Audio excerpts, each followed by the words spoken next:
Tribes பார்வையாளர்களுக்கு வணக்கம். இன்று நம்மோடு இணைந்துள்ள சிறப்பு விருந்தினர் பத்திரிகையாளர் திரு எழிலரசன் அவர்கள். வாருங்கள், அவரோடு உரையாடலாம். சார் வணக்கம். சார் வணக்கம். பிசிகாவினுடைய முதன்மை செயலாளர் முன்னாள் எம்எல்ஏ ஆலூர் ஷானவாஸ் இன்றைக்கு புதிய தலைமுறையில் ஒரு பேட்டி கொடுத்திருக்கிறார். அந்த பேட்டி பரபரப்பாக விவாதிக்கப்பட்டு வருகிறது. அதுல பல்வேறு அதிர்ச்சிகர கருத்துக்களை சொல்லிருக்கிறாரு.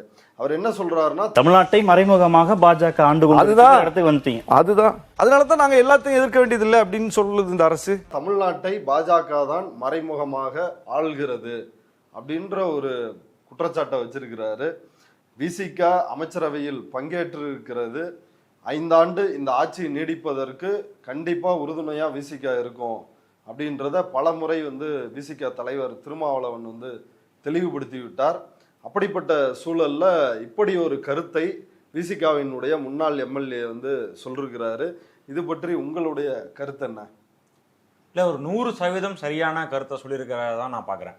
ஏன்னா தாவேகா அரசு அமைஞ்சதை கூட விடுங்க, கட்சி ஆரம்பிச்சதுலேருந்து திமுகவுக்கு எதிரான ஒரு தீவிரமான பிரச்சாரத்தை அவங்க செய்கிறாங்க. ஆனால் பிஜேபிக்கு எதிராக தமிழ்நாடு அப்படின்னாலே தமிழ்நாடு வெர்சஸ் டெல்லி அப்படின்னு தான் திமுக பிரச்சாரம் பண்ணாங்க. தமிழ்நாட்டுடைய உரிமைகளை பாரதிய ஜனதா அரசு ஒடுக்குது, நாம் அதை எதிர்த்து போராடுறோம் அப்படின்னு சொல்லி தான் தமிழ்நாடு போராடும் அப்படின்னு சொல்லி அவங்க முன்னெடுத்தாங்க. அப்படின்னா என்ன அர்த்தம் அப்படின்னா, பிஜேபி அதை கிண்டல் பண்ணாரு. அதுதான் சொல்ல வரேன். பிஎம் எலெக்ஷனா அதே தான் நான் சொல்ல வரேன். அப்போ என்ன சொன்னாங்கன்னா, இது எப்படி தமிழ்நாடு வெர்சஸ் டெல்லின்னு எப்படி சொல்ல முடியும்?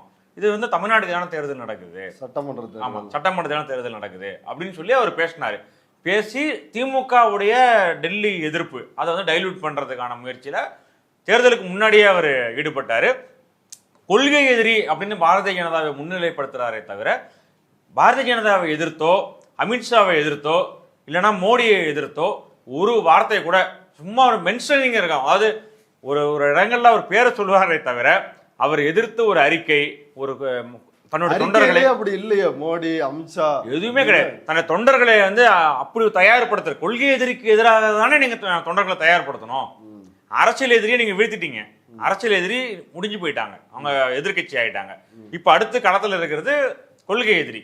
கொள்கை எதிரிக்கு எதிராக மூச்சே விடுறது கிடையாது, பேசுறதே கிடையாது. டெல்லியில மாணவர்கள் மீது நடந்த தாக்குதல்ல வெளியிட்ட அறிக்கையில் ஒண்ணுமே இல்ல, மோதல் போக்கு, மாணவர்களுக்கும் டெல்லி போலீஸுக்கும் மோதல் போக்கு, இது தவிர்க்கப்பட்டிருக்கலாம் அப்படின்ற சொல்றாரு. என்ன தவிர்க்கப்பட்டிருக்கலாம்? அவங்க போராடுறாங்க. காக்ரோச் ஜனதா பார்ட்டி அப்படின்னு ஒரு பார்ட்டி உருவானதுல இருந்து நம்ம அதை பேசிட்டு இருக்கோம். இப்படி ஒரு அமைப்பு இருக்கு, போராடுறாங்க.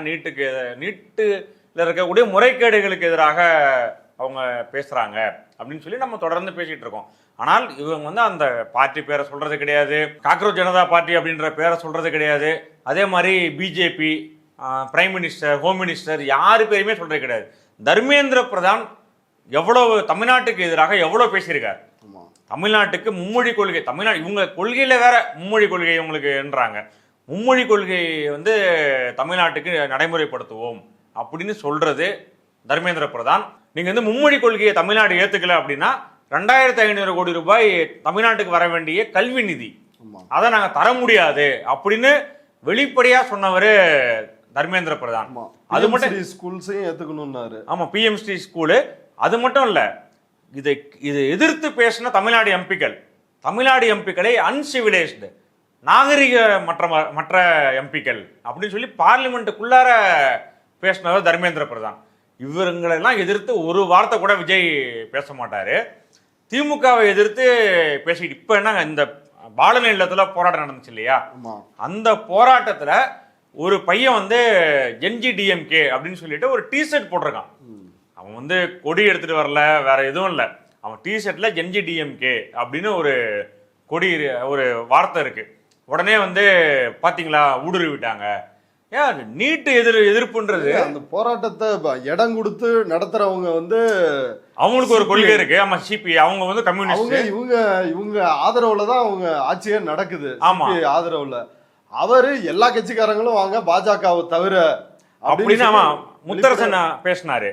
அப்போ நான் என்ன கேட்கறேன்னா, என்னுடைய கேள்வி என்ன அப்படின்னா, என்ஜிடிஎம்கே அப்படின்னு ஒரு டிஷர்ட் போட்ட ஒரு பையன் அந்த கோரிக்கையில உடன்பாடு கிடையாதா? அப்ப உட்காரக்கூடாதா? என்ன நியாயம் இது? டிவிக்கே எதிராக நீங்க பேசுறீங்க அப்படின்னா டிவிக்கு என்ன அவ்வளவு புனிதமான கருப்பு வச்சுட்டு இருக்கிற கட்சி அது? அதை எதிர்த்து பேசிடக்கூடாது அரசியல்ல? இது ஒரு அரசியல் கட்சி தானே, அது ஒரு அரசியல் கட்சி தானே, அதை எதிர்த்து பேசக்கூடாதா? எப்படி பேச? டிவிக்கே எதிர்த்து பேசிடக்கூடாது, டிவிக்கே எதிர்த்து சில இது நடக்குது, நாடகம் நடக்குது, அது என்னங்க இதெல்லாம்? எனக்கு ஒண்ணுமே புரியல. அது ஒரு அரசியல் கட்சி, இவங்க ஒரு அரசியல் கட்சி, யார் வேணாலும் ஒரு கட்சியை விமர்சிக்கலாம். அறிவு போய் சட்டமன்றத்துக்கு வெளியே குரல் கொடுத்ததும் திமுக சதின்றுவாங்கன்னு நினைக்கிறேன். ஏங்க என்ன அது? எனக்கு ஒண்ணுமே புரியல. இத்தனை கொள்கை பாடல் பிஜேபி எதிர்த்து தான் பேசணும்னு நீங்க சொல்றீங்க. பிஜேபி எதிர்த்து டிவிக்கு கவர்மெண்ட் ஒரு வார்த்தை பேச மாட்டோம். தமிழ்நாட்டுடைய குரலே அதான். அந்த கூட்டத்துல பேசின எல்லாருமே விருந்தினர்கள், இப்ப இயக்குனர்கள், இப்ப ராஜ்முருகன்லாம் நீங்க பாசிசமா பாயாசமா வாயை திறந்து சொல்லுங்க. அவரு பிஜேபின்னு ஒரு வார்த்தை சொல்லுங்க அப்படின்னு சொல்லிட்டு ராஜ்மோகனை கேக்குறாங்க. ஒரு வார்த்தை சொல்லுங்க சார், பிஜேபின்னு சொல்லுங்க சார் அப்படின்றாங்க, சொல்ல மாட்டேங்கிறாரு. அப்ப பிஜேபின்ற வார்த்தை நீங்களும் பயன்படுத்த மாட்டீங்க. திமுக வந்து உட்காந்தா திமுக வந்து டிவிக்கு எதிராக சதி பண்ணுது அப்படின்னு சொல்றீங்க. அப்ப பிஜேபி எதிர்த்து தமிழ்நாட்டில் யார் அரசியல் பண்றது, யார் பேசுறது? அப்ப பேசவே கூடாதா? எதுவுமே நடக்க கூடாதா? அப்படின்னு அரசியலற்ற இடம் மாதிரி பாலியல் நிலம்ன்றது ஏ பொலிட்டிக்கல் இடமா? அது ஒரு அரசியல் கட்சியோட ஆபீஸ் இல்லையா? இப்ப அதுக்கு வந்து அவரு ஆலூர் சானவாஸ் வந்து என்ன சொல்றாரு அப்படின்னா, ஒரு மிக முக்கியமான ஒரு விஷயத்த சொல்றாரு. அதிகாரிகள் மாற்றம் இயல்பானது, பொதுவானது. ஆனா திமுக ஆட்சி காலத்தில் போடப்பட்ட உச்ச பொறுப்புகளில் இருந்த தமிழ்நாட்டின் மீதான உணர்வுமிக்க அதிகாரிகள் டம்மியாக்கப்பட்டு பாஜகவின் கைப்பாவையாக இருந்து போடப்பட்ட சிஎஸ் வந்து பதவிக்காலம் முடிந்தும் பதவி நீட்டிப்பு கொடுக்கப்பட்டு தொடரப்படுகிறார் அப்படின்னா, இப்ப அதெல்லாம் தான் இப்போ இங்க இந்த மாணவர் போராட்டம் வரைக்கும் வருதுங்கிறனா. அதாவது ஆட்சிகள் மாறுறப்ப அதிகாரிகள் மாற்றப்படுவது வந்து இயல்புதான். ஆனால் பாஜகவால் பாஜகவினுடைய கைப்பாவையா இருக்கிற தேர்தல் ஆணையத்தால் நியமனம் செய்யப்பட்ட தலைமைச் செயலாளர் அவரை ஏன் இப்போ வரைக்கும் மாத்தல? அது மட்டும் இல்லாம அவருக்கு 6 மாதம், இன்னும் அவர் ரிட்டையர் ஆன பிறகு பணி நீட்டிப்பு கொடுத்து இன்னும் 6 மாதத்திற்கு பணி நீட்டிப்பு கொடுத்திருக்காங்க. அதற்கு ஒன்றிய அரசும் ஒப்புதல் கொடுத்திருக்குது.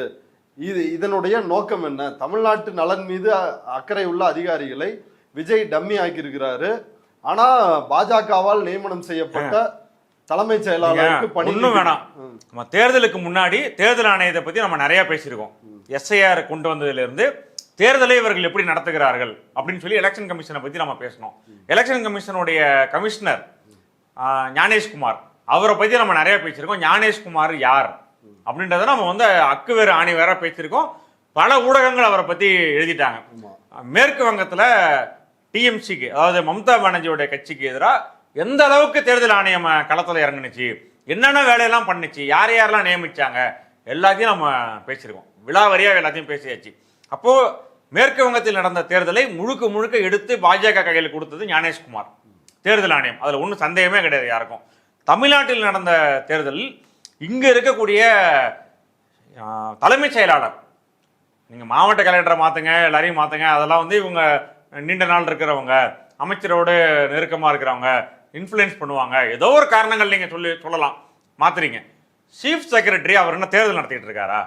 சீஃப் செக்ரட்டரி வந்து நீங்க நிதித்துறை செயலாளரை மாத்துறாங்க. இதெல்லாம் வந்து அவங்க எந்த வகையில இன்ஃப்ளூயன்ஸ் பண்ண முடியும்? அவங்க என்ன உத்தரவு போட முடியுமா? இல்ல மாவட்ட ஆட்சியருக்கும் நீங்க இப்படி தேர்தல் நடத்துங்க அப்படின்னு சொல்லிட்டு ஒண்ணுமே பண்ண முடியாது. ஆனா நீங்க சீஃப் செக்ரட்டரியை நீங்க மாத்துறீங்க. சம்பந்தம் இல்லாம நீங்க தமிழ்நாட்டில் எந்த ஒரு பெரிய ஒண்ணுமே கிடையாது. முருகானந்தம்னு டிஎம்கே பேரில் இருந்த ஐஏஎஸ் ஆஃபீஸர், அவர் தலைமை செயலாளர் இருந்தாரு. நீங்க அவரை மாத்துறீங்க, சாய்குமாரை கொண்டு வரீங்க. சாய்குமாரை அப்பாயின்ட் பண்ணவர் ஞானேஷ்குமார். ஞானேஷ்குமார் யாருன்னு நமக்கு எல்லாருக்கும் தெரியும். இப்ப ஞானேஷ்குமார் அப்பாயின்ட் பண்ண ஒரு அதிகாரியை நீங்க இன்னும் வரைக்கும் நீங்க மாத்தலன்ற கூட பிரச்சனை கிடையாது, நீங்க மாத்தாம இருக்கீங்க.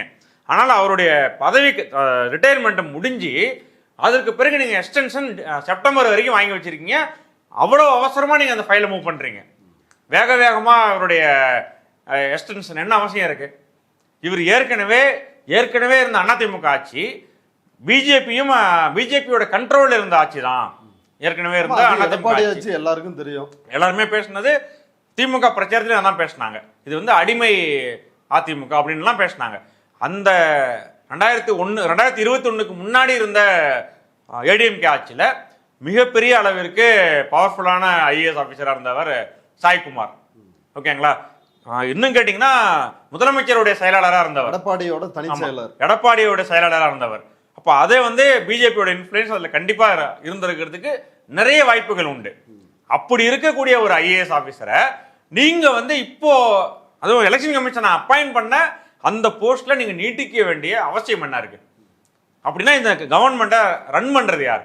நீங்க முடிவு எடுக்க முடியாது, உங்களுக்கு ஒன்றும் தெரியல, நீங்களே சொல்லிட்டீங்க எங்களுக்கு எல்லாத்தையும் நாங்கள் இப்போ லேர்ன் பண்ணிட்டு இருக்கோம், எங்களுக்கு டைம் வேணும் அப்படின்னு கேட்குறீங்க. அப்போ முக்கிய முடிவுகளை எடுக்கக்கூடியவர்கள் யார்? சீஃப் செக்ரட்டரி தானே, அதிகாரிகள் தானே. அப்போ ஆளுநர் ஷானவாஸ் என்ன சொல்றாரு? தமிழ்நாட்டின் மீது அக்கறை உள்ள அதிகாரிகளை நீங்க வந்து டம்மி ஆக்கிட்டீங்க, உணர்வுபூர்வமா இருக்கக்கூடிய அதிகாரிகளை நீங்க டம்மி ஆக்கிட்டீங்க. சாய்குமார் மாதிரியான ஆட்களை நீங்க அப்பாயின்ட் பண்ணிருக்கீங்க. எல்லா துறைகளிலும் இது மாதிரியான ஆட்கள் தான் இருக்கிறாங்க. இந்த ஐஏஎஸ் ஆபீசருக்கு தான் நீங்க முக்கியத்துவம் கொடுக்குறீங்க. அப்படின்னா தமிழ்நாட்டை மறைமுகமாக ஆள்வது யார் அப்படின்ற கேள்வி நாம கேட்கல, அவங்க கூட்டணியில் இருக்கிற ஒரு முன்னாள் எம்எல்ஏ ஆளுநர் ஷானவாஸ் கேட்கிறாரு. அப்போ அதுக்கு நியாயமா பதில் சொல்ல வேண்டியவங்க அவங்க தானே. ஏன் வச்சிருக்கீங்க? என்ன வேற ஆபீசரே இல்லையா? எதுக்கு எக்ஸ்டென்ட்? அதாவது அவர் சொல்றாரு இந்த சாய்குமார் பணிக்காலத்தை நீட்டித்தது தான் இந்த சந்தேகத்தை பாஜக தான் ஆளுதுன்றத வலுப்படுத்துது. அதனாலதான் எல்லாவற்றையும் எதிர்க்க வேண்டிய அவசியம் இல்லை. அதாவது ஒன்றிய அரசை எல்லாம் எதிர்க்க வேண்டிய அவசியம் கிடையாது. முதல்ல நீங்க வந்த உடனே திமுகவுக்கு நெருக்கமாக இருந்த அதிகாரிகளை நீங்க மாத்துறேன் அப்படின்னு சொல்லி மாத்துறீங்க. எல்லாத்திலையும் எஃபிஷியன்டான அதிகாரிகளை நான் போடுறேன் அப்படின்னு சொல்லி விஜய் சொல்றாரு, நீங்க மாத்துறீங்க. அப்போ பாரதிய ஜனதாவுக்கு நெருக்கமாக இருக்கிற அதிகாரி தானே சாய்குமார், எலெக்ஷன் கமிஷன் தானே அப்பாயிண்ட் பண்ணுது. திமுக கவர்மெண்ட் அவங்களுக்கு நெருக்கமான அதிகாரிகள் தேர்தல் இன்ஃப்ளூயன்ஸ் பண்ணிடுவாங்க அப்படின்னு பிஜேபி சப்போர்ட் கொடுத்த எல்லா அதிகாரிகளும் மாத்துனாங்க. அன்னைக்கு சென்னை கமிஷனரா இருந்த அவரை வந்து மாத்துனாங்க, எல்லாரையும் மாத்தினாங்க, தேவாசீர்வாதத்தை மாத்துனாங்க, மாவட்ட அளவுல மாத்துனாங்க. அப்படி எல்லாரையும் ஆத அர்ஜுனாவும் நிர்மல் குமாரும் அன்றைக்கு போய் தலைமைச் செயலகத்துல தமிழ்நாடு தலைமை தேர்தல் அதிகாரியை பார்த்து கொடுத்த. இதுக்கு மேலேயும் நம்ம சொல்லணும் அப்படின்னா தமிழ்நாட்டினுடைய இது வந்து நிறைய பேர் பேசிட்டு இருக்கிற கருத்து தான். அதை வந்து நான் உங்களுக்கு சொல்றேன். நிறைய அதிகாரிகள் தமிழ்நாடு கவர்மெண்டே வந்து முழுக்க தெலுங்கு லாபி ஒன்று கண்ட்ரோல் பண்ணுது அப்படின்ற புகார் நிறைய இடங்கள்ல இருந்து வந்துகிட்டு இருக்கு. அது குறிப்பா வந்து இந்த தமிழ்நாடு அரசனுடைய டெல்லி பிரதிநிதி அவரை போடுறாங்க. நாராயணா, ஆமா, அது மாதிரி ப்ரொடியூசர், ஆமா, அது மாதிரி இது நிறைய ரெட்டி ஆட்கள், இந்த மாதிரி நிறைய பேர் செல்வாக்கு மிக்கவர்கள் தமிழ்நாட்டு கவர்மெண்ட்டை இன்ஃப்ளூயன்ஸ் பண்றாங்க அப்படின்ற வரும்போது இவர் கூட அந்த ஆந்திர பிரதேசத்தை சேர்ந்தவர் தான் இவர் சாய்குமார்.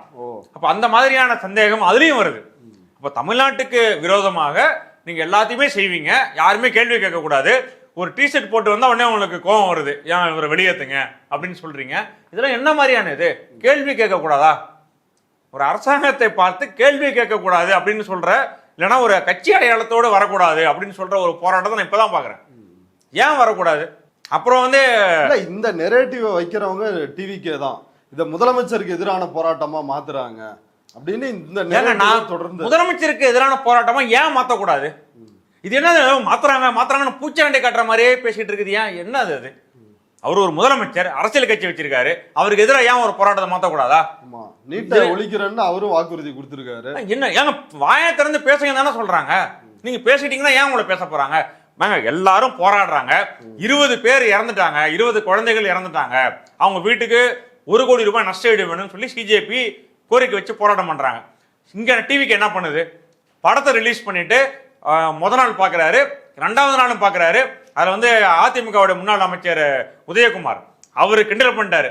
2 தடவை படம் பார்த்துக்கிட்டு இருக்காரு, 2 நாளா செக்ரட்டரியேட் வரல, லீவ் போட்டிருக்காங்க அமைச்சர்கள்லாம் ரிப்பீட் மோட்ல பார்த்துக்கிட்டு இருக்காங்க அந்த படத்தை. கண்ணீர் விட்டு இங்க இவ்வளவு பெரிய போராட்டம் நடந்துட்டு இருக்கு, அதை கேள்வி கேட்க கூடாதா?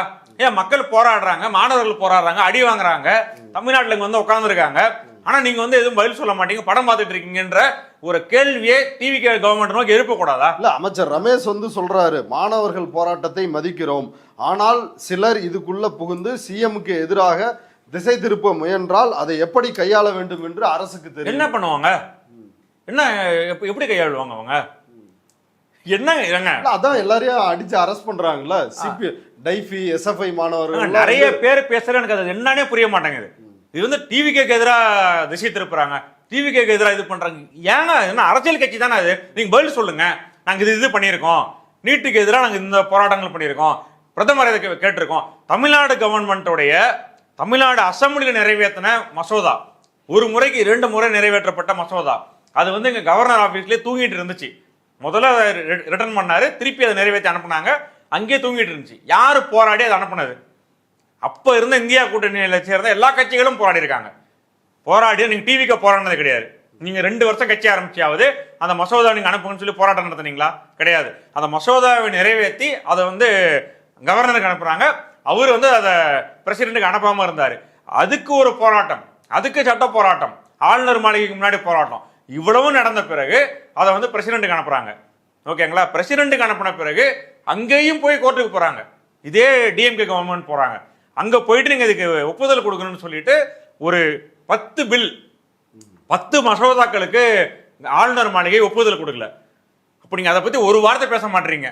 தமிழ்நாடு வெர்சஸ் டெல்லினா என்னன்னு கேக்குறீங்க. அந்த ஆளுநர் வந்து டெல்லியில இருந்து அப்பாயின்ட் பண்ணவர் தானே.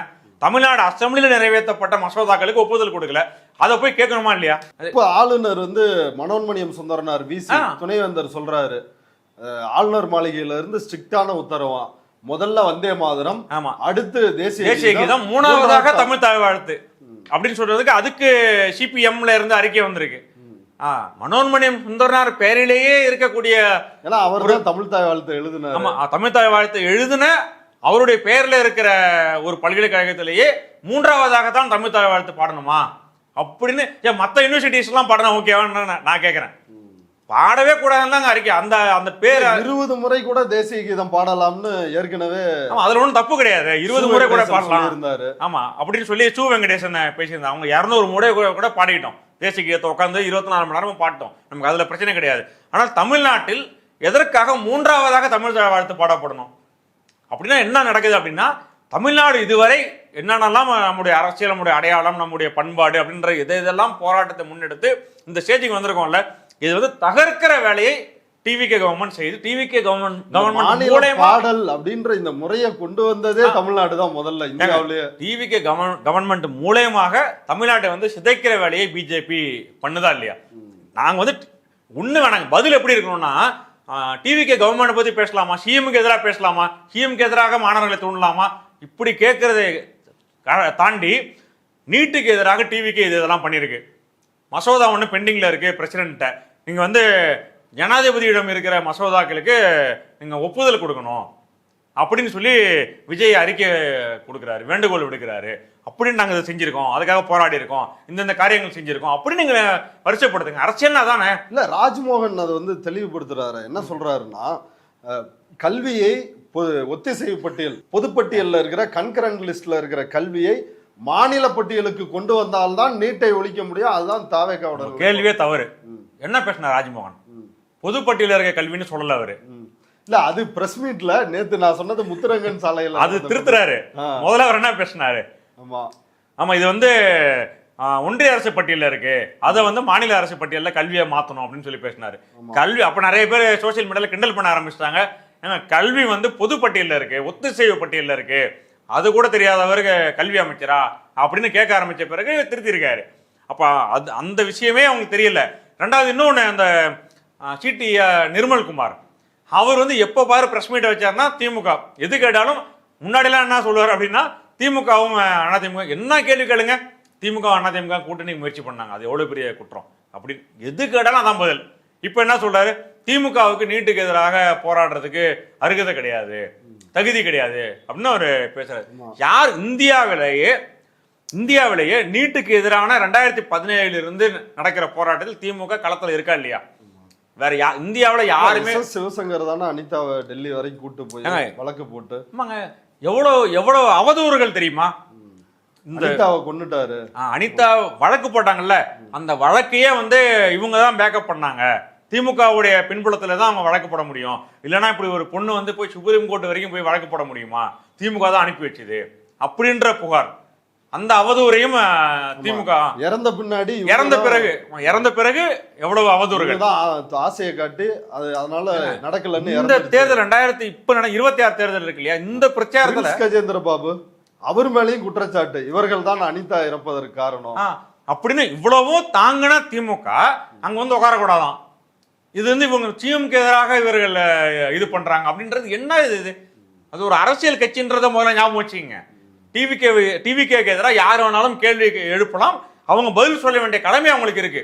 நீங்கள் எழுப்புகிற கேள்வி தவறு, வைக்கிற குற்றச்சாட்டு தவறு, நாங்க இதெல்லாம் செஞ்சிருக்கோம் அப்படின்ற அறிக்கையை தான் நீங்க கொடுக்கணுமே தவிர இந்த மாதிரி பேசுறது எங்களுக்கு ஏதோ அவங்க ஏதோ ஒரு ஒரு ஒரு புனிதமான இடத்துல இருக்கிற மாதிரியும் அவர்களை நோக்கி நீங்க கேள்வி கேட்கலாமா? என்ன பண்றாரு? படம் பார்த்தாருன்றது ஒண்ணு. ரெண்டாவது அவருடைய ஆபீஸை வந்து மாத்துறாரு. இப்போ ஆமா, எதுக்கு மாத்துறாரு? வாஸ்து சரியில்லையா, கிழக்கு பக்கம் பார்த்த மாதிரி வந்து உட்காரணுமா, இப்படி நிறைய ரிக்கி ராதன் பண்டிட் சொல்றாரு. அவர் மந்திரவாதி அவர் விஜய். நான் ஒரு நடிகர் நினைச்சிட்டு இருந்தா வந்ததுல இருந்து பாக்குறேன் அவர் வந்து ஒரு ஜோசியக்காரரை கொண்டு வந்து இதுல ஒரு பொறுப்பு கொடுக்குறாரு, எதிர்ப்பு வந்தோடனே பின் வாங்குறாரு. அதுக்கப்புறம் பாத்தீங்கன்னா எல்லாமே வந்து கோயிலுக்கு போறாரு, அதிகாலைல போறாரு, அங்க போயிட்டு இன்னும் ஒரு கர்நாடகாவுக்கு போயிட்டு கோயிலுக்கு போறாரு, எல்லா வேலையும் பண்றாரு. என்ன பண்ணிட்டு இருக்கு? நெத்தியில வேற அரகஜா பொட்டு வைக்கிறாரு. அப்புறம் ஒரு கோட்டு போட்டு வந்தாரு, அதுவும் அவரு ரிக்கி ராஜன் பண்டிட் சொல்லி தான் போட்டு வந்தார் அப்படின்ற ஒரு இது இருக்கு. அதுக்கு விளக்கம் கொடுத்தாரு திருச்சியில. இது வந்து கருப்புனா வந்து என்ன தெரியுமா, கருப்பு யாருக்கு பிடிச்ச கலர் தெரியுமா, உங்களுக்கே தெரியும், உங்களுக்கே தெரியும் அப்படின்னு சொன்னாரு. இப்ப அது போறது கிடையாதுன்னு நினைக்கிறேன். எதுக்கு போறது எனக்கு அது என்ன, பெரியார் கொள்கையில இருந்து பின் வாங்கிட்டாருன்னு நினைக்கிறேன். கண்டம் வந்து விலகி இருக்குன்னு நினைக்கிறேன். பெரியார் கொள்கையில இருந்து பின் வாங்கிட்டாருன்னு நான் நினைக்கிறேன். ஓகேங்களா? எதுக்கு இப்ப போறது கிடையாது, அது ஒண்ணு. இப்போ வந்து எல்லா தமிழ்நாட்டினுடைய இந்தியாவில் இருக்கிற மாநிலங்கள்லயே தமிழ்நாடு தான் சிறந்தது. எல்லா துறைகளையும், கல்வி, சுகாதாரம், பொருளாதாரம், தொழில் வளர்ச்சி, எதை எடுத்தாலும் தமிழ்நாடு சிறந்த மாநிலம். இந்த மாநிலத்தை முதலமைச்சர்கள் எங்க உட்கார்ந்து உருவாக்கினாங்க? அந்த ஆபீஸ்ல தானே உட்கார்ந்தாங்க. நீ என்ன தனியா கழட்ட போறியா? உனக்கு எதுக்கு 10வது மாடியில இடம்? அந்த ஆபீஸ்ல ஜெயலலிதா இருந்தாங்க, கலைஞர் இருந்தாரு, எம்ஜிஆர் இருந்தாரு, எல்லாருமே அங்கதானே இருந்தாங்க. எல்லாருமே காமராஜர், அண்ணா எல்லாருமே அங்கதானே இருந்தாங்க. அவங்க செய்யாத நீ என்ன செய்ய போற பணி? எதுக்கு இப்ப அங்க தூக்கிட்டு போற? ஏன்னா மத்திய அரசை எதிர்த்து வாயவே திறக்க மாட்டாங்க. அது இவ்வளவு பேர் கேட்ட பிறகும் வாயை திறக்க மாட்டாங்க. அப்ப என்ன அது? தர்மேந்திர பிரதான் பதவி விலகிறது கூட ஒரு பதிவு இல்ல, ஒண்ணுமே கிடையாது. ஸ்டாலின் வந்து நீங்க சொல்றீங்கல்ல, ஸ்டாலின் அறிக்கை எழுதியிருக்காரு, விளக்கமா இங்கிலீஷ்ல ஒரு கட்டுரை வேற எழுதியிருக்காரு, எல்லாமே இருக்கு. இந்த நேரத்திலேயாவது மாநிலங்களின் குரலை கேட்கணும் அப்படின்னு எழுதியிருக்காரு. எதுக்குமே வாயை திறக்கிறது கிடையாது. ஆளுநர் மாளிகையிலிருந்து தமிழ் தாய் வாழ்த்து 3வது இடம்ன்றதுக்கு எந்த ஒரு எதிர்ப்புமே இல்லையா? ஒண்ணுமே கிடையாது அங்க. அது வந்து எவ்வளவு பெரிய கொந்தளிப்பான விஷயம். நான் இன்னும் கேட்கிறேன், திமுகவே அது பெருசாகணும், திமுக போராட்டமே பண்ணணும்ன்றேன் நான். தமிழ்நாட்டுல இவ்வளவு பேர் உயிரை கொடுத்துருக்காங்க, பல பேர் துப்பாக்கி சூட்டில் இறந்துருக்கான். எவ்வளவு பெரிய மொழி போராட்டம்ன்றது சாதாரணம் கிடையாது. ஏதோ மொழின்னா ஒரு சாதாரண ஒரு உணர்ச்சிக்காக, அரசியலுக்காக செய்யறது கிடையாது. நம்முடைய தமிழ்நாடு இந்த அளவுக்கு வளர்ந்துருக்கு அப்படின்றதுக்கு காரணமே இருமொழி கொள்கை தான். அது இல்லைன்னா நீங்க ஹிந்தி வந்துருந்துச்சு அப்படின்னா இவ்வளவு பேர் வெளிநாட்டுக்கு போயிருக்க முடியாது. இவ்வளவு பேர் ஆங்கிலத்தில், தமிழ்நாட்டில் இன்னைக்கு 3/4 பேருக்கு இங்கிலீஷ் தெரியும், குறைஞ்சபட்சம் புரிஞ்சிக்கவா தெரியும். அந்த அளவுக்கு இருக்கக்கூடியவர்கள் படித்து பல இன்ஜினியரிங் காலேஜ், பல வெளிநாடுகள்லாம் வேலைக்கு போயிருக்கிறது காரணம் இருமொழி கொள்கை. அது பல பேர் ஆய்வு பண்ணி சும்மா ஒரு வாதத்துக்காக சொல்றது கிடையாது, இதுதான் காரணம் அப்படின்னு சொல்லி எழுதியிருக்காங்க. அப்படிப்பட்ட ஒரு இருமொழி கொள்கையை இவர் வந்து சாதாரணமா வந்து கொச்சைப்படுத்துற மாதிரி 3வது இடத்தில். முதல்ல வந்தே மாதரத்துக்கு தமிழ்நாட்டுக்கு என்ன சம்பந்தம் இருக்கு? என்ன சம்பந்தம்? இஸ்லாமியர்களுக்கு எதிராக எழுதப்பட்ட ஒரு இந்து மத வெறி பாடல். ஆமா, அப்பேற்பட்ட அந்த பாடலே வந்து யாருமே சிபிஎம் அதை எதிர்க்குது, ஐயுஎம்எல் எதிர்க்குது, எல்லாருமே கூட்டணியில் இருக்கிறவங்க விசிகா எதிர்க்கு. பக்கிம் சந்திரர் வந்து பிரிட்டிஷோட அதிகாரி, அவர் பிரிட்டிஷ்ல வேலை செஞ்சாங்க. அதெல்லாம் விஜய்க்கு எதுவுமே தெரியாது. முதல்ல வெளிப்படையா கேட்கறது, சாதாரணமா மேலோட்டமா நம்ம பேசுவோம், அதெல்லாம் அவருக்கு எதுவும் தெரியாது. நீங்க அதுக்கு மேலலாம் போனீங்கன்னா அவருக்கு அதெல்லாம் ரொம்ப அதிகபட்சமா நீங்க எதிர்பார்க்குறீங்க. சாதாரணமா தமிழ்நாடு எதிர்க்குதா இல்லையா? அதை நீங்க பாடுறாங்களா இல்லையா? தமிழ்நாடு இதை ஏற்காது. முன்னாடி என்ன சொன்னாங்க, பதவியேற்பு விழாவில் நாங்க பாடிட்டோம், இல்லைன்னா அங்க பதவி ஏத்துக்க விட்டுருக்க மாட்டாங்க, அதனால நாங்க பாடிட்டோம் அப்படின்னு சொல்றது ஒரு சரி. அவங்க வந்து இல்ல, இந்த அனந்தஜித்துன்னு ஒரு செய்தி தொடர்பாளர் இருக்காரு தாவேகா, அவர் வந்து இதை சாதனையா கொண்டாடினாரு. என்னன்னா, நாங்க போய் கேட்டோம் தமிழ் தாய் வாழ்த்து பாடணும்னு, தமிழ் தாய் வாழ்த்து பாடுறதுக்கு அனுமதி கொடுத்திருக்காங்க. ஆமா, அனுமதி கொடுத்திருக்காங்க அப்படின்னு. அனுமதி பாருங்க எப்படி கொடுத்திருக்காங்கன்னு. வந்தே மாதரம், தேசிய கீதம், தமிழ் தாய் வாழ்த்து. ஏங்க முதல்ல ஒரு விஷயம் புரிஞ்சுக்கணும். இந்த ஏற்கனவே அரப் ஸ்பிரிங் அப்படின்னு சொல்லி ஒண்ணு நடந்துச்சு, 2000 அரபு வசந்தம். ஆமா, 2010 நினைக்கிறேன். அந்த டைம்ல வந்து ஒரு பெரிய போராட்டம். அது வந்து என்ன எழுதுறாங்க அப்படின்னா, அந்த அரப் ஸ்பிரிங் வந்து ஒட்டுமொத்தமாக அந்த அரபு நாடுகள் இருக்கிற உறவுகள் எல்லா உறவையும் மாத்தி போட்டுருச்சு. இந்த மாதிரி மதிக்காம இருக்கிறது, அதிகாரிகள் வந்து மற்றவங்களை அலட்சியப்படுத்துறது, உதாசீனப்படுத்துறது, இந்த மாதிரியான உறவுகள் இருக்கு இல்லையா, அதை வந்து தலைக்கீழாக புரட்டி போட்டுருச்சு, எல்லாத்தையுமே மாற்றங்களை ஏற்படுத்திருச்சு அப்படின்னு அராப் ஸ்ப்ரிங்கை பற்றி ஒரு கருத்து உண்டு. அதே மாதிரி இப்போ நடந்த இந்த சிஜேபி பார்ட்டி இருக்கு இல்லையா, இந்த போராட்டம் காக்ரோச் பார்ட்டியோடையது, இது வந்து தமிழ்நாட்டில் மட்டும் கிடையாது, இந்தியா முழுக்க ஒரு பெரிய தாக்கத்தை, அந்த போராட்டத்தை பற்றி நம்ம பல விமர்சனங்கள் இருக்கு. நீட்டு எதிர்ப்பு இல்லாமல் நீட்டு முறைகேடுகளை எதிர்க்கிறாங்க அப்படின்ற விமர்சனம் இருக்கு. அதையெல்லாம் கடந்து இந்த காக்ரோச் பார்ட்டியினுடைய போராட்டம் வந்து இந்தியாவில் ஒரு நீண்ட தூர இதை தாக்கத்தை ஏற்படுத்தக்கூடிய ஒரு போராட்டம் அப்படின்றாங்க. நீங்கள் ஒன்றும் வேணாம், மேலோட்டமாக சாதாரணமாக சொல்கிறேன். மேற்கு வங்கத்தில் மம்தா பானர்ஜி தோக்குறாங்க, தமிழ்நாட்டில் ஸ்டாலின் தோக்குறாரு, அதே மாதிரி பினராயி விஜயன் கேரளாவில் தோக்குறாரு. இனிமே பிஜேபி தான், அடுத்த 20 வருஷத்துக்கு பிஜேபி யாராலும் அசைச்சு பார்க்க முடியாது அப்படிப்பட்ட பார்ட்டி அப்படின்ற ஒரு தோற்றத்தை சிதைச்சது வந்து இந்த கருப்பான் பூச்சி போராட்டம் தான். பாரதிய ஜனதாவை எதிர்க்க முடியும், அவங்களை வந்து கேள்வி கேட்க முடியும் அப்படின்ற அந்த எண்ணத்தை, அது காங்கிரஸ் எல்லாம் செய்யலாத. காங்கிரஸ் 12 வருஷமா முக்கிக்கிட்டு இருக்காங்க, அவங்க ஒண்ணுமே பண்ணல.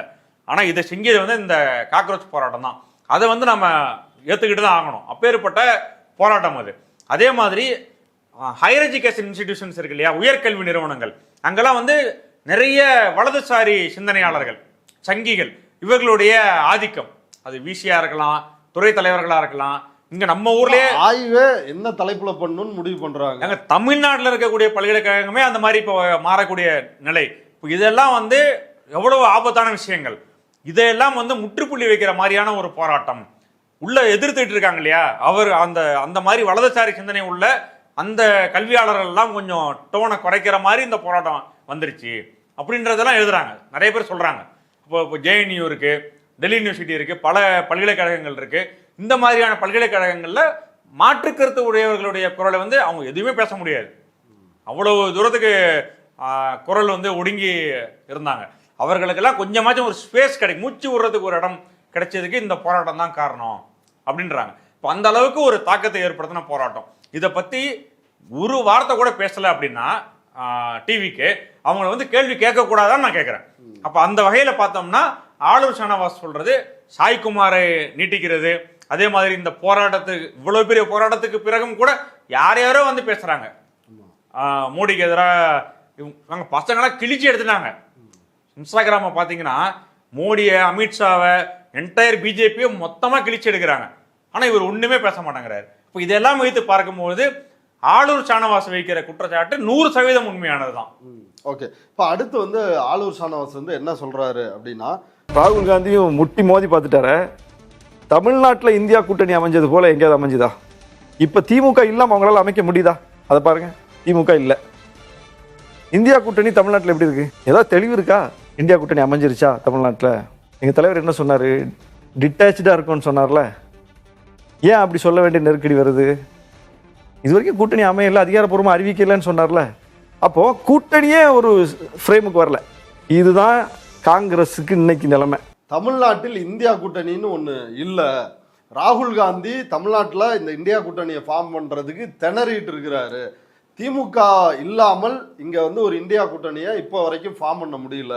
எங்கள் தலைவரே அதனால தான், திருமாவளவனே அதனால தான் டிட்டாச்சாக நாங்கள் இருக்கிறோம் அப்படின்ற ஒரு கருத்தை வந்து ஏற்கனவே சொன்னார்.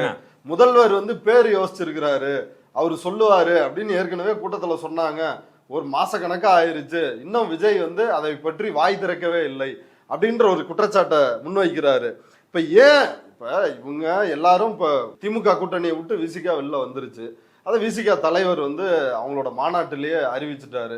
பனையூர் பாபுவை சேர்த்துக்கிட்டதன் மூலமா நீங்க எங்க கூட்டணி விட்டு வெளியேற்றிட்டீங்க, இப்போ உங்களோட நாங்க கூட்டணியில் இல்லை அப்படின்னு அவர் சொல்லிட்டாரு. இப்போ காங்கிரஸ் 29 வரைக்கும் தேர்தல் உடன்பாடு, விசிகா 5 ஆண்டு ஆதரிக்கிறோன்ட்டாங்க.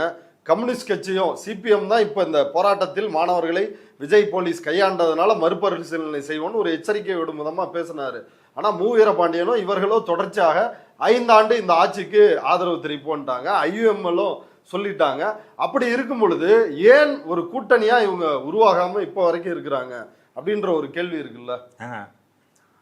ஆளூர் ஷானவாஸ் வந்து ரொம்ப தெளிவாக சொன்னார். இந்தியா கூட்டணி தமிழ்நாட்டில் அமைந்தது மாதிரி வேறு மாநிலங்களில் எங்கேயாவது அமைந்ததா அப்படின்னு கேட்கிறார். தமிழ்நாட்டில் எல்லா கட்சிகளும், பாரதிய ஜனதாவை எதிர்க்கிற எல்லா கட்சிகளும் ஒன்றாக சேர்ந்த ஒரு அணி அதை அமைத்தது திமுக. அது வந்து நீண்ட காலமாக பாரதிய ஜனதாவுக்கு எதிரான ஒரு பிரச்சாரத்தை தமிழ்நாட்டில் செய்தது வந்து திமுக அலையன்ஸ், அந்த தமிழ்நாட்டில் இருக்கிற இந்தியா கூட்டணி. இது மாதிரி ஒரு கூட்டணி வேற எந்த ஸ்டேட்லையும் பார்க்க முடியாது. அவர் சொல்றது உண்மையானது. அதே மாதிரி இப்ப தமிழ்நாட்டில் இந்தியா கூட்டணி இல்லை அப்படின்னு என்ன அர்த்தம்? பாரதிய ஜனதாவை வந்து வலுவாக ஒரு பிளாக்கா ஒன்று சேர்ந்து எதிர்க்கக்கூடிய வாய்ப்பு, ஒரு அரசியல் நிலை இங்க தமிழ்நாட்டில் இல்லை அப்படின்றத அவர் வெளிப்படையா சொல்றாரு. அது உண்மை. இப்ப பிஜேபிக்கு எதிராக ஒரு அணி கிடையாது. அணி உருவாகணும் அப்படின்னா பிஜேபி எதிர்ப்பை டிவிக்கே வலுவாக பேசணும். பேசுனா சிபிஐ வழக்கு, நிறைய வழக்குகள் இருக்கு. அதுதான் சொல்றேன். இவங்க வந்து அவ்வளவு நேக்கா பேசாம இருப்பாங்க. அதுக்கு பல காரணங்கள். திருமாவளவன் சொல்றாரு, நாங்க பேசுறோமே அப்படின்றாரு. முதலமைச்சருங்க அவரு, விஜய் முதலமைச்சர். தமிழ்ல அவரு பேசுறாரு பேசல அதெல்லாம் நமக்கு பிரச்சனை கிடையாது. கட்சி வச்சிருந்தாருன்னா அவர் பேசுறாரு, அவர் கட்சி சம்பந்தமானது. ஆனால் தமிழ்நாட்டினுடைய உரிமை சார்ந்த விஷயங்களில் முதலமைச்சர் தானே குரல் கொடுக்கணும். இல்ல, விஜய் வந்து அவரு இந்த கூட்டணிக்கு ஒரு பேரை யோசிச்சு வச்சிருக்கிறாரு அப்படின்லாம் சொன்னாங்க. எல்லாரும் கையை தூக்குனாங்க. ஆனா அந்த கூட்டத்தில் விஜய் மிஸ்ஸிங் அப்படின்ற குற்றச்சாட்டையும் ஆளூர் ஷானவாஸ் வைக்கிறாரு. கூட்டணி அமைப்பதற்கான முதல் கட்ட பேச்சுவார்த்தை அப்படின்னு திருமாவளவன் வந்து சொன்னாரு. ஆனா கூட்டணி இப்போ வரைக்கும் அமையல அப்படின்னாங்க. அந்த பிரஸ் மீட்டு அதுல விஜயே இல்ல. ஆமா. அப்ப இது என்னது? இப்ப இது இந்த கூட்டணி கட்சிகளுக்கு புரியவில்லையா? இல்ல விஜய் வந்து இந்தியா கூட்டணி என்ன விஷயம் அப்படின்னா, 2029 தேர்தல் நாடாளுமன்ற தேர்தல். யாருக்கு எதிரான தேர்தல் அப்படின்னா மோடிக்கு எதிரான தேர்தல். இந்த தேர்தல் பிரச்சாரம் வந்து திமுக எதிராக பேச முடியாது. திமுக எதிராக பேசி என்ன ஆக போகுது? நாடாளுமன்ற தேர்தலில் நீங்க பேச வேண்டியது மோடிக்கு எதிராக தான் பேசியாகணும். அப்படி பேசுவதற்கு இன்னும் ரொம்ப வருஷம்லாம் கிடையாது, 2-2.5 வருஷம் தான் இருக்கு. 2029 வரப்போகுது. அப்ப நீங்க வந்து பேசி ஆகணும் அப்படின்னா இப்போ வரைக்கும் அதுக்கான சமீட்சைகள் சிக்னல் எங்கேயாவது இருக்கா? இவங்க எதிர்த்து பேசுவாங்க. ஆதவ அர்ஜுனா வாயை திறந்தா எவ்வளவு சவுண்ட் விடுறாரு, அவ்வளவு பேசுறாருல, பேச வேண்டியதானே. திமுக எந்த அளவுக்கு வலுவா எதிர்த்தாங்க பிஜேபி அப்படின்றது இவருக்கு தெரியாதா? அதை விட நான் கொள்கையில பெரிய ஆளு, அம்பேத்கரை படிச்சிருக்காரு, பெரியார படிச்சிருக்காரு, எல்லாம் லைப்ரரியில 15 வயசுல லைப்ரரியில உட்காந்து எல்லாத்தையும் படிச்சுட்டாரு, எல்லாத்தையும் படிச்சு முடிச்சிட்டாருல. அப்படிப்பட்ட இங்க விஜய் பேச வேணாம், ஆதவ அர்ஜுனா பேசலாம்ல. அவரும் பேச மாட்டேங்கிறாரு. இவ்வளவு ஒடுக்குமுறைகள் நடக்குது. எல்லாமே சட்டமன்றத்துலதான் வன்னியரசு பாஜகவுக்கு எதிராக பேச வந்தோன்னு சபாநாயகர் தலையிட்டு எப்படி திரும்ப கண்டிக்கிறாங்க. விஜய் பேர்ல கூட வரலங்க, விஜய் பேர்ல வரல, பார்ட்டி பேர்ல ட்விட்டர்ல எழுதுறாங்க ராகுல் காந்தி கைதை வந்து கண்டிக்கிறோம். யாரையா கண்டிக்கிற? கைது கண்டிக்கிறோன்னு எதை கண்டிக்கிற நீ? கவர்மெண்ட்டை கண்டிக்கிறது இல்ல, பேர் போடுறது கிடையாது, பிரதமர் பேரை போறது கிடையாது. கடுமையா விஜய் வந்து பேசல அப்படின்னு ஊடகங்கள் செய்தி வெளியிட்ட பிறகுதான் அத ராகுல் காந்தி கைதையே கண்டிக்கிறாரு. அப்போ 29 தேர்தல் பிஜேபிக்கு எதிரான பிரச்சாரம் தான் செஞ்சாகணும் தமிழ்நாட்டில். இப்ப இருக்கக்கூடிய டிவிக்கு கூட்டணியில் இருக்கிற கட்சிகள், காங்கிரஸ், கம்யூனிஸ்டுகள், விசிகே, ஐயுஎம்எல் எல்லாருக்குமே மோடி எதிர்த்து பிரச்சாரம் பண்ணியாகணும். ஆனால் அதுக்கு விஜய் தயாரா இருக்காரா அப்படின்னா இல்லை. அதனாலதான் இந்த கூட்டணியை உருவாக்கிட்டோம்னா நாளைக்கு சிக்கல் ஆயிடும், சிபிஐ கேஸ் வந்துடும், எல்லாமே அது அவருக்கு விஜய்க்கு. இவங்களுக்கு இருக்கிற நெருக்கடி என்ன அப்படின்னா இவர் தான் பேசவே மாட்டேங்கிறாரு. இவரு கூட போய் சேர்ந்துட்டு 29 என்ன பேசுறது? எதுவுமே பேச முடியாது. மாணிக்கம் தாகூர் என்ன பேச்சு பேசுறாரு? திமுகவுக்கும் பிஜேபிக்கும் நெருங்கி வராங்க அப்படிலாம் பேசுறாங்க. இப்போ அப்ப அதெல்லாம் உங்களுக்கு தெரியுது, இங்க நெருங்கி வராங்க அப்படின்ற உளவுத்துறையெல்லாம் வச்சு கருத்தெல்லாம் எடுக்கிறீங்க. அந்த அளவுக்கு பெரிய லீடரா இருக்காரு. இது தெரியலையா? முதலமைச்சர் வாயை மூடி மௌனியா இருக்காருன்றது மாணிக்கம் தாகூருக்கு தெரியல இல்லையா? அதை கேட்க வேண்டியதானே? ஏங்க வாயை திறந்து பேசுங்களாங்க அப்படின்னு சொல்லி கேட்கலாம்ல. எதுவுமே கேட்கறதே கிடையாது. அப்ப அவங்களுக்கு இருக்கிற நெருக்கடி இப்படி புரிஞ்சுக்கலாமா? ஆளூர் ஷானவாஸ் குற்றச்சாட்டுல இருந்து இப்ப சாய்குமார் போன்ற அல்லது இந்த பாஜகவினுடைய ஒரு பொம்மையாக விஜய் இருக்கிறார் அப்படின்றத புரிஞ்சுக்கலாமா?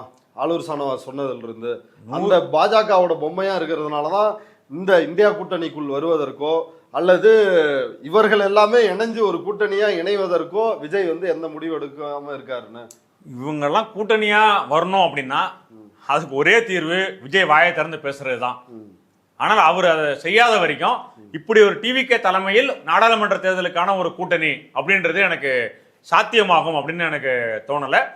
இவங்கெல்லாம் இன்னொரு, அதாவது அதுக்கு முன்னாடி வந்து நாடாளுமன்ற தேர்தலுக்கு முன்னாடி லோக்கல் பாடி எலெக்ஷன், உள்ளாட்சி தேர்தல் வருது. அதுல வேணா மேயர், இந்த மாதிரி நகராட்சி தலைவர், கவுன்சிலர், இந்த மாதிரியான பொறுப்புகளை வாங்குற வரைக்கும் இருக்கலாம் அப்படின்ற எண்ணம் வேணா இந்த கட்சிகளுக்கு இருக்கலாம். சரி, நம்ம கட்சிக்காரங்க ரொம்ப நாளா இருக்காங்க, இதையாவது நம்ம செய்வோம் அப்படின்ற எண்ணம் வேணா இருக்கலாமே தவிர எம்பி எலெக்ஷன்ல இப்படி ஒரு கூட்டணி அமையறதே எனக்கு சந்தேகம். அமைஞ்சாலும் விஜய் பிரச்சாரம், விஜயோட இமேஜே வந்து திமுகவை கிண்டல் பண்றது, பேசுறது, எதுக்கு எடுத்தாலும் அதை இது பண்றது, ஏதாவது ஒண்ணு பேச்சு. ஒரே ஒரு தடவை என்ன அமித்ஷா டேஷுக்கு அப்படின்னு சொல்லுவாரு, சொன்னாருன்னா முடிஞ்சு கதை. சொல்லுங்க, அமித்ஷா டேஷுக்குன்னு சொன்னாருன்னா முடிஞ்சு. அதெல்லாம் ஒரு பேசவே போறதே கிடையாது. அதனால 2029 தேர்தலில் இப்படி ஒரு கூட்டணி வரும் அப்படின்றது வந்து எனக்கு சந்தேகம். விரும்பாது. ஆமா, பாஜக விரும்பாது, எனக்கு சந்தேகம். ஆனா இவரே பாஜக கண்ட்ரோல்ல இருக்கிறாரு அப்படின்ற குற்றச்சாட்டு வரும்போது அப்படி இல்லைன்ற விம்புக்காவாச்சும் நீங்க பேச்சு காட்டலாம்ல, அதுவும் பேசுறது கிடையாது. அதனால விஜய்க்கு ஒரு நெருக்கடி, அவர்களோடு கூட்டணி சேர்ந்து இருக்கிற இந்த கட்சிகளுக்கும் 29 தேர்தல் ஒரு நெருக்கடியா தான் வரப்போகுது. ஓகே, இப்போ அடுத்ததா இன்னொரு முக்கியமான விஷயத்த ஆலூர் ஷானவாஸ் அந்த பேட்டியில் சொல்றாரு. என்ன சொல்றாருன்னா, இப்போ நாங்களும் இல்லை விஜய் ஆதரிக்கின்ற எல்லா கட்சியும் 5 வருஷம் நீங்கள் தான் உங்களுக்கு உறுதியாக இந்த ஆட்சிக்கு நாங்கள் ஆதரவு கொடுப்போம், எப்படிப்பட்ட சூழல் அப்படின்னு வந்து சொல்லியாச்சு, நிபந்தனையற்ற ஆதரவு தான் கொடுத்துருக்குறோம். ஆனால் அப்படி இருந்த நிலையிலும் அதிமுகவிலிருந்து எப்படி அமித்ஷாவே அவங்க மொத்தமாக தான் பர்ச்சேஸ் பண்ணுவாங்க, இவர் அவங்களே பண்ண முடியாத டெக்னிக் படி ஒவ்வொருத்தரா சேர்த்துட்டு இருக்கிறாங்க பாஜகவோட கூட்டணி கட்சியா இருக்கிற அதிமுகவை. ஆனா அது குறித்து பாஜக இன்னும் விஜய்க்கு எதிராக எந்த மூவும் பண்ணல. அதே போல ஆளுநர்கிட்ட இவர் புகார் கொடுத்திருக்கிறாங்க, அதிமுகவும் கொடுத்திருக்கிறாங்க, அமமுகவும் வந்து புகார் கொடுத்திருக்கிறாங்க, குதிரை பேர புகார். அதுலயும் வந்து ஆளுநரோ பாஜகவோ இன்னும் விஜயை எந்த டிஸ்டர்பன்ஸும் பண்ணல. இப்ப இதெல்லாம் எதை காட்டுகிறது அப்படின்ற ஒரு கேள்வியும் எழுப்புறாரு. இந்த ஃபேக்டை பாருங்க அப்படின்னு வந்து சொல்றாரு. அந்த ஃபேக்ட்லாம் வந்து மக்கள் பாக்குறாங்க, நீங்க பாருங்கன்னு நான் சொல்றேன். அவங்களுக்கு தெரியுதுல இதெல்லாம். அப்ப நீங்க கூட்டணியில் இருக்கக்கூடிய ஒரு தலைவரை நீங்க நெருக்கடி கொடுங்க, திருமணம் தானங்க கேட்கணும் இதெல்லாம். ஆனா அவர் கேட்க மாட்டேங்கிறாரு. தமிழ் தாய் வாழ்த்து 3ஆம் இடத்துக்கு போகுது அப்படின்னா தமிழ் தேசிய மாநாடு நடத்துறவங்களுக்கு எவ்வளவு கோவம் வரணும். இப்ப விஜய் கேட்கணும்ல, நீங்க அமைச்சரவையிலே பங்கெடுத்திருக்கீங்க, வெளியில இருந்து கூட ஆதரவு கிடையாது. இப்போ இவ்வளோலாம் இருக்கும்பொழுது அவர் சொல்றது, இப்போ இந்த விஷயத்துல ஆளுநர் ஷானவாஸ் சொல்றாரு இல்லையா, அமித்ஷா வந்து இப்படி ஒரு என்டிஏ அலையன்ஸ்ல இருக்கிற எம்எல்ஏக்களை விஜய் அவர் கட்சிக்கு இழுக்கிறார் அப்படின்னா எவ்வளவு கோவம் வரணும் அமித்ஷாவுக்கு. அவர் எப்பேற்பட்ட ஆளுன்னு எல்லாருக்கும் தெரியும். ஆனா இவ்வளவு பேரை இழுத்த பிறகு அவர் அமைதியா இருக்காரு அப்படின்னா ஏன் அமைதியா இருக்காரு? இவ்வளவு புகார் வந்து ஆளுநர் மாளிகைக்கு போது, குதிரை பேர் நடக்குது, எல்லாம் நடக்குதுன்னு சொல்லும் போது அவர் ஏன் அமைதியா இருக்காரு? அப்ப இதெல்லாம் வந்து சந்தேகத்தை ஏற்படுத்துதா இல்லையா? சந்தேகம்லாம் கிடையாது, உறுதிப்படுத்துதா இல்லையா? உறுதிப்படுத்துதா இல்லையா? அப்ப அது வந்து இன்னும் இவர் சொல்றாரு டிடிவி தினகரன் ஒரு பேட்டில, ஆடு திருநவன் அப்படின்னு நம்ம சொல்லிட்டு இருக்கோம். ஒரு வழக்கறிஞர், அரசு வழக்கறிஞர் ஆடு திருநவங்க போட்டாரு டிவிகே கவர்மெண்ட் அப்படின்றது. அவங்க ஆடு திருநவங்க எம்எல்ஏ திருநவங்கன்னு பேரை கொடுக்குறாரு, எம்எல்ஏ திருடர்கள் அப்படின்ட்டு. அவ்வளவு எம்எல்ஏக்களை திருடி இருக்காங்க. அப்ப இதெல்லாம் வந்து அமித்ஷாக்கு தெரியாதா? அவர் எங்கேயாவது கோபம் வருதா? ஏதாவது ஒண்ணு ரியாக்ட் பண்றாங்களா இதுக்கு? அப்ப இவ்வளவு தூரத்துக்கு ஆட்சி அமைக்கும் பொழுது 4-5 தடவை அலைய விட்டாரு விஜய. 118 நம்பர் இருக்கணும், இல்லைன்னா குதிரை பேரத்துக்கு வழிவகுக்கணும் பயங்கர ஸ்ட்ரிக்டா வந்து சொன்னாரு. ஆனா அந்த ஆளுநர் இன்றைக்கு வந்து மௌனமா புகார் மேல புகார் கொடுத்துட்டு இருக்காங்க. ஒரு முறைக்கு 2 முறை திமுகவும் கொடுக்குது, அண்ணா திமுகவும் கொடுக்குது, எல்லாமே நடக்குது. ஆனா வாயை திறக்க மாட்டேங்கிறாரு ஆளுநர், எந்த நடவடிக்கையும் அதை மேல எடுக்க மாட்டேங்கிறாரு. இப்ப இவ்வளவு தூரத்துக்கு விஜயை அமித்ஷா பாதுகாக்கிறார் அப்படின்றதான இதுல இருந்து தெரியுது. இப்ப எம்எல்ஏக்களை இழுக்கும் போதும் பேச மாட்டேங்கிறார், இவ்வளவு புகார் மீதும் நடவடிக்கை எடுக்க மாட்டேங்கிறார். தமிழ் தாய் வாழ்த்து பிரச்சனை வருது, விஜய் வாயை திறக்க மாட்டேங்கிறார். எல்லாமே வச்சு நீங்க எல்லா டாட்டையும் நீங்க கனெக்ட் பண்ணுங்க. கனெக்ட் பண்ணீங்கன்னா திருப்பரங்குன்ற ஃபைல்ஸ் ஆவணப்படங்க, நம்ம தோழர் தவம் எடுத்தது. ஆமா, அதுக்கு வந்து பாத்தீங்கன்னா 100 போலீஸை கொண்டு வந்து குவிக்கிறாங்க. தவம் வந்து அந்த நேற்று ஒரு கருத்தரங்கத்துல பேசினார், நான் கேட்டேன். இதே ஆண்டு 2026 தொடக்கத்தில் அவரால் திரையிட முடிஞ்சிருக்கு அந்த திருப்பரங்குன்றம் ஃபைல்ஸ, தேர்தலுக்கு முன்னாடி. ஆனால் இப்ப அவரால் திரையிட முடியல அந்த திருப்பரங்குன்றம் ஃபைல்ஸ் அப்படின்ற. அதுக்கு என்ன சொல்றாருன்னா, அந்த திருப்பரங்குன்றம் ஃபைல்ஸை பார்க்காமலே எதிர்க்கிறாங்க, அதை பார்த்தாங்கன்னா எதிர்ப்பு தெரிவிக்க மாட்டாங்க. ஏன்னா மக்கள் என்ன பேசுறாங்க, தமிழ் மக்கள் எப்படி மதம் கடந்து ஒரு நல்லிணக்கத்தோட இருக்காங்க அப்படின்றத அந்த படம் சொல்லுது. அதை வந்து இவங்க பார்க்காமலே இது ஒரு கலவரத்தை ஏற்படுத்தும் அப்படின்லாம் இவங்களே இந்துத்துவக்காரங்களே பேசுறாங்க அப்படின்னு அவர் பேசுறாரு. போலீஸ் வந்து விஜய் போலீஸ் ஒத்துவுது. அப்ப வந்து அவரு தெளிவா டிஃபரன்ஷியேட் பண்றாரு. சில மாதங்களுக்கு முன்பு சென்னையில் இதே திரையரங்கில் என்னால் திரையிட முடிஞ்சுது, இப்ப ஏன் என்னால முடியல அப்படின்னு கேட்கிறாரு. இந்த எல்லா புள்ளிகளையும் நீங்கள் இணைத்து பார்த்தால் தமிழ்நாட்டை மறைமுகமாக அமித்ஷா ஆள்கிறார் அப்படின்ற முடிவுக்கு நம்மளால வர முடியுதா இல்லையா? ஆமா. அப்ப அது அடுத்து வந்து நெறியாளர் கார்த்திகேயன் வந்து அவர்கிட்ட கேள்வி எழுப்புறாரு ஆளூர் ஷானவாஸ்ட்ட. இப்ப நீங்க சொல்றது வந்து இன்னும் இந்த திமுக ஆதரவு அப்படின்ற இன்னும் மனநிலையில இருந்து வரலையோ அப்படின்ற மாதிரியான கொஸ்டினை அவர்கிட்ட வைக்கிறாரு. அதற்கு ஆளூர் ஷானவாஸ் சொல்றாரு, நான் சொல்ற ஃபேக்டை வந்து பாருங்க, எது சரியான கருத்தோ அதன் பக்கம் நிக்கிறது தான் விசிகாவோட நிலைப்பாடு அப்படின்றதையும் சொல்றாரு. ஆளூர் ஷானவாஸ் என்ன விசிகாவை விட்டு வெளியேற போகிறாரா அப்படின்ற ஒரு கேள்வி கூட ஒரு பார்வையாளரா அதை பத்தி அந்த பேட்டியை பார்க்கும் பொழுது தோணுது. நீங்க என்ன கருதுறீங்க? அவர் வந்து வெளியேறல அப்படின்றது அவரோட தனிப்பட்ட இது, அவருக்கும் தலைமைக்குமான உறவு சம்பந்தமானது. ஆனால் அவர் வைக்கிற குற்றச்சாட்டுகள் அவரே சொல்ற மாதிரி அதெல்லாம் ஃபேக்ட். இந்த ஃபேக்டுக்கான பதில் அங்க அரசியல்னா டயலாக் தான். அப்புறம் இன்னொன்னு முக்கியமா சொல்றாரு, அதாவது நிர்வாகத்தை நடத்துவதற்கு தான் உங்களுக்கு 6 மாசம் வந்து பிரீத்திங் ஹனிமூன் பீரியடு. நீங்க வந்து கொள்கை ரீதியா தவறு செஞ்சீங்கன்னா 6 செகண்ட்லயே உங்களை எதிர்க்கணும். ஆமா அப்படின்னு வந்து சொல்றாரு. 6 மாசம் நிர்வாகத்தை கத்துக்கிறதுக்காக நாங்க 6 மாசம் டைம் கொடுக்குறேன்னு சொன்னாங்கல்ல. இவங்க என்ன பண்ணிட்டு இருக்காங்கன்னா லீவ் போட்டு படம் பார்த்துக்கிட்டு இருக்காங்க. ஒரு கவுண்ட் நம்பர் 2ன்னு போடுறாங்க. ஒரு முறை பார்த்துட்டாரு படத்தை, 2ஆம் முறை இவர் மட்டும் அரசு அதிகாரிகள் குடும்பத்தோடு போய் பாக்குறாங்க அந்த படத்தை. அரசு அதிகாரிகள்லாம் யாரு? எல்லாம் ஐஏஎஸ் ஆபீசர். சாய்குமார் ஃபேமிலியோட போய் பாக்குறாங்க. இதெல்லாம் செய்தியில வந்துட்டு இருக்கு. இது எப்ப மாணவர்கள் டெல்லியில அடிபட்டு இருக்கிறப்பையும் தமிழ்நாட்டில் போராடுகின்ற மாணவர்களை போலீஸ் ஒடுக்கிட்டு இருக்கிறப்பையும் விஜய் படம் பாக்குறாரு. அப்போ 6 மாசம் டைம்ல மக்களுக்கு சேவையாற்றுறதுக்கு நிர்வாகத்தை தெரிஞ்சுக்கிறதுக்கு அந்த அக்கறை உங்களுக்கு இருக்கா அப்படின்னா இல்லைன்றது தெளிவா தெரியுது. ஆனா நீங்க படம் பாக்குறீங்க, சனி ஞாயிறு லீவ் எடுத்துக்கிறீங்க, வீக்கெண்ட்ல ஆபீஸ் வர்றது கிடையாது. இதெல்லாம் நீங்க செய்யும் போது நீங்க வந்து சும்மா 6 மாசம் கிடையாது, 1 வருஷம் கொடுத்தாலும் இவங்க கத்துக்கிறதுக்கான அந்த மனநிலையே உங்களுக்கு கிடையாது.